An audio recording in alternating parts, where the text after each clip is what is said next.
नगर बसेरे की कहानी। किसी गांव में एक भाट का व एक जाट का रहता था। दोनों में घनिष्ठ मित्रता थी। एक बार जाट अपनी बहन के घर जाने को तैयार हुआ तो भाट अपनी ससुराल जाने को तैयार हुआ। दोनों साथ चल पड़े तो रास्ते में रुककर एक कुएं के मुर्रे पर बैठे जाट ने भाट से कहा कि नगर बसेरा कर लेते हैं। इस पर भाट बोला कि तू ही नगर बसेरा कर ले, मैं तो अपने ससुराल जा रहा हूँ, वहाँ खूब खातिर होगी। तू कर ले में नगर बसेरा। जाट वहीं कुएं के पास बैठ पानी की घंटी और चावल का दाना लेकर नगर बसेरा करने लगा।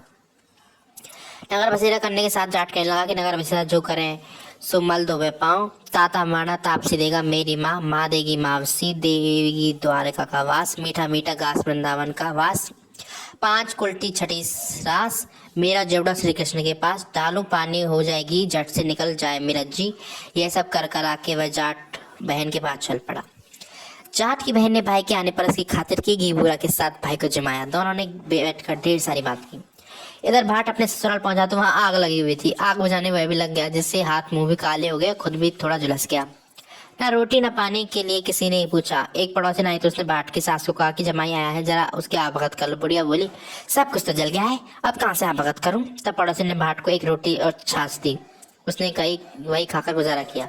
शाम को दोनों फिर घर की ओर चल पड़े। रास्ते में मिल गए, एक दूसरे का हाल पूछा। भाट बोला मेरे ससुराल में तो आग लगी हुई थी, आग बुझाते में खुद काला हो गया, ना रोटी मिली ना पानी। जाट बोला कि मेरी तो बहुत खातिर हुई। फिर बोला कि मैंने कहा था ना नगर बसेरा कर ले, अब कर ले। लेकिन भाट ने फिर मना कर दिया। कहने लगा कि तेरी मावसी है, पता नहीं रोटी दे या ना दे, तेरी तो माँ है, दही की चुचली चूरमा का पेड़ा धरा पाएगा।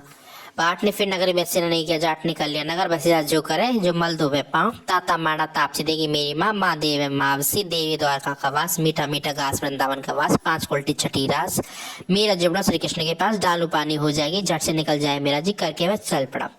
घर पहुंचते जाट की मावसी ने बहुत लाड प्यार किया। उधर भाट गया तो उसकी भैंस खो गई थी। बाप एक लाठी रखी तो दूसरी उठाई और कहने लगा कि ससुराल अब यहाँ आया है तो भैंस नहीं मिली। जाट और भाट की मुलाकात फिर से बाजार में हुई। जाट ने कहा भाट से हाल चाल पूछे तो भाट बोला आते भैंस खो गई, उसी दिन भैंस ढूंढ रहा हूँ, रोटी होगा तो पूछो मत। जाट ने कहा कि मैंने पहले कहा था नगर बसेरा कर ले। जाट की बात सुनकर भाट बोला कि चल तेरे साथ नगर बसेरा, इतनी ताकत है तो चल कर लेते। दोनों ने बैठकर नगर बसेरा किया। नगर बसेरा जो करे जो मल धोवे पाँव, ताता माना तापसी देगी मेरी माँ, माँ देगी मावसी, देवी द्वारका का वास, मीठा मीठा घास वृंदावन का वास, पांच कुल्टी छठी रास, मेरा जेवड़ा श्री कृष्ण के पास, डालू पानी हो जाएगी झट से निकल जाए मेरा जी। दोनों के नगर बसेरा करने पर भाट जैसे ही आगे बढ़ा तो उसकी खोई भैंस मिल गई, जिसे लेकर घर पहुंचा। घर पहुंचते ही माँ ने लड़के को आते ही घर से निकाल दिया। सारे दिन ये भूखा प्यासा भटक रहा था। यह कहकर उसकी माँ ने उसे खूब खिलाया पिलाया। इस घटना के बाद सारे नगर में जोड़ा पिट गया कि कार्तिक मास में जो कोई अपने पेड़ या सासरे आते जाते नगर बसेरा करता है, जैसे भाट का नगर बसेरा करता है, फल मिला वैसा ही हर किसी को मिले। चलिए आप और हम सब एक साथ मिलकर इसका नगर बसेरा के करते हैं।